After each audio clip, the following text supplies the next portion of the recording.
Tormentor and tormented, the muscled and hooved guardian of the maze stands sharp-horned with axe in hand. The angry demi-bull is lord of its kind. Its horns are twisted by chaos and rage, spanning 3 feet from each side of its head. Watch the cloven hoof. When it scrapes the ground and the horns drop and the eyes blaze with fire, a charge is coming. This video is sponsored by Describe, and seriously, you guys should go out check out Describe by now. They have been a longtime sponsor of the channel, and they're doing some really amazing stuff. They host finely crafted box text for your fantasy tabletop RPG. If you are a dungeon master working on a setting, or trying to find the right mood, or just getting inspired, I would highly recommend it. There are plenty of free options, but if you find yourself using their services more often than not, there are some paid tiers to gain access to a whole lot more. Check out Describe by going to describe.com/Jordan with a PH in the middle, and thanks again, Describe. Hello everybody, Jordan here, the PH is silent. Baphomet, the Prince of Beasts, the Lord of Minotaurs, the Horned King. Baphomet comes from real-world mythological roots, but made his first appearance within Dungeons & Dragons in the 1982 module, The Lost Caverns of Sojaneth. It was in this module that we discovered Yeenoghu and Baphomet are eternal enemies and are endlessly working to overthrow the other. Interesting enough, researching this, I found the distinction between a demon prince and a demon lord. Demon princes control an entire layer or more of the abyss, whereas demon lords rule a portion of a layer or contest the full control of another demon lord or prince's rule of a layer. Baphomet was upgraded from Demon Lord to Demon Prince, ruling the 600th layer of the abyss, known as the Endless Maze. Baphomet was described as standing about 12 feet or 3.7 meters tall, but in 5e he stands about 20 feet tall. He has a somewhat humanoid body, but the head of a bull, along with a bovine tail and hooved feet. He wields a magical cleaver that can hit foes 15 feet away. And in earlier editions, he had a breath weapon where he would spit a cone of unholy water that dealt negative energy damage, and I really wish they would bring that back. Some believe Baphomet was once human, and mortal like Orcus was, that he was cursed by the gods for disrespecting them. The story goes that the gods cursed him to be a half-man, half-bull, a minotaur, and from there he was banished to the abyss where he rose the demonic ranks and became the abyssal lord he is today. However, no one knows if this is true. Not even Baphomet, who has long ago lost his memories. They've all been replaced by hatred and rage. The Endless Maze is one of the many infinite layers of the abyss, a labyrinth that spans forever. The center of this maze stands Lycteon, a palace or fortress which mirrors the madness of this realm. Baphomet dwells inside, manipulating the maze and setting traps for those navigating it.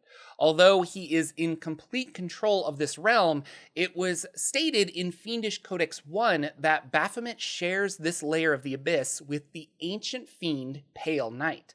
The two keep their distance from one another, with Pale Knight never interfering with any plans Baphomet has going on. Minotaurs worship and follow Baphomet, at least here in the Endless Maze they do. In the Forgotten Realms, Minotaurs are evil creatures that eat human flesh, and most follow Baphomet. However, in other campaign settings, Minotaurs are misunderstood creatures with their own code of honor and law, such as in the Dragonlance setting. Now, do you remember that level 100 adventure for Dungeons & Dragons? And I spoke about it in a previous video. It's called The Throne of Bloodstone. Baphomet is briefly found in this adventure where he was captured when Yeenoghu and Orcus made a temporary alliance. As you explore Orcus's abyssal lair, you can find Baphomet, perhaps set him free or destroy him. Baphomet sees himself as the darkest aspect of nature, raw savagery and destruction. Both him and Yeenoghu seem to butt heads as to who is more fierce. You know, those friends that you have that are so similar they actually really dislike each other? It's kind of like that. So now it would be interesting if we had the god Malar, along with Baphomet and Yeenoghu, to all wage war on Faerun for mutual fierce bloodshed and destruction. But if we go by the lore, Baphomet and Yeenoghu would never team up, not without destroying one another. The two demon lords hate each other, and it's probably because they are too similar. This trickles down to their followers. Gnolls and Faerun hate Minotaurs, attacking them on sight, and vice versa. Knowing this, though, a Gnoll versus Minotaur war could be the environmental catastrophe that destroys the Sword Coast. I mean, that's a fun game hook right there. Your party needs to figure out how to stop a demonic feud that began before time. Baphomet's goal is a bit more robust than Yeenoghu's. You see, he craves savagery, but at the same time, his goals are to rule over the natural world. Deities of the natural world oppose this directly, and thus they oppose Baphomet. Now, because Baphomet can awaken a cruel intelligence in animal life, when you encounter an abundance of evil animals, it is a sign of Baphomet. Now, pick a forbidden forest, a forest where people can easily get lost and never return. That forest could be twisting itself into a maze, and at the center, a portal to Baphomet's lair of the Abyss. And this is where the evil energies are seeping out. And maybe this is why the happy forest in your world suddenly turned dark and evil.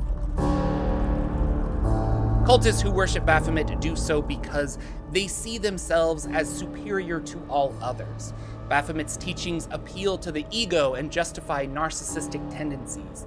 The more involved in a cult of Baphomet you become, the more you'll see others as being less than human and treating them as such. Baphomet instills a false sense of pride in his followers, that they are destined for great things, but these futures can never happen while lesser people are in the way. One of the early signs of a cult of Baphomet are citizens designing mazes in their basements. They'll capture others and let them die in the maze, trying to find a way out. Remember, kids, mazes, not even once. Special demonic orcs known as Tanarooks came about from Baphomet cursing orc tribes. When orcs turn away from their gods and start to make sacrifices to Baphomet, they change. Pushing themselves to the brink of destruction, Baphomet imbues the tribe's next generation with demonic power, and the half-demon, half-orc Tanarooks are born. Now, throughout this series, I've been mentioning Out of the Abyss a lot and referencing it because, well, all of these demons appear in Out of the Abyss. I still have not ran the adventure, but it is one of my 5e favorites. As for Baphomet in Out of the Abyss, your party will find a labyrinth in the Underdark with Minotaurs and angry Gnolls. The Minotaurs attack everything, and the Gnolls are trying to disrupt any Baphomet-related rituals. You're caught in the middle, and it's pretty great. I really enjoy a good fantasy labyrinth. They can be scary, and like a good dungeon, you won't know what's behind the next door. If you've never read House of Leaves, I'd highly recommend it, especially if you want a good Minotaur story. Dave Made a Maze is a fun labyrinth movie, and, well, there's always Labyrinth. You could watch that. Thanks again, Describe, for sponsoring this video. Check them out by going to describe.com/Jordan with a PH.